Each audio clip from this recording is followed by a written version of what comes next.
This child was found in the bush on the 13th of October 2003. It was on Sunday, I still remember, when the police phoned me and they said I must come to the bush further down here.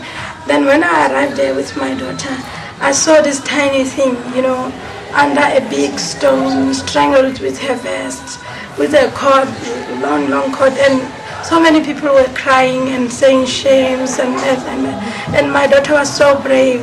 She asked the police, come take off the stone and the vest on her neck. With prayers and the help from the doctors and hospital, that child has pulled through. She's a nice girl. I kind of look at life sometimes as a symphony, and the greatest symphonies you'll ever see have moments of tension, have moments of dissonant chords and that sort of thing. Because if you look all throughout the Bible, the greatest stories that have moved your heart had some kind of conflict connected to them. But it was always like the space for God to show up and make it clear, I'm at work here. This has nothing to do with man or anybody else. It has to do with the grace of God and the victory that God can bring about. So when you hear these stories, your heart is just pounding. My heart is pounding in my chest right now because you hear, like you said, of extreme conditions, but you talk about a 2-month-old chained, under a bed somewhere,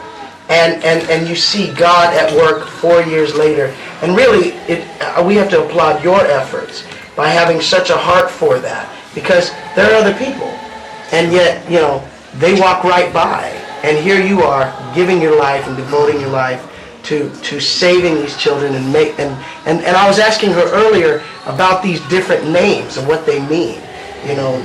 Naledi means star, right?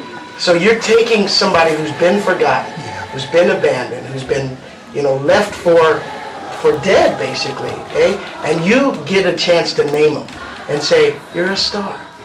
And you know what? Those names mean something 10 years from now when they look at themselves and they say, regardless of my surroundings, regardless of the conditions that got me here, I'm a star. That's so beautiful.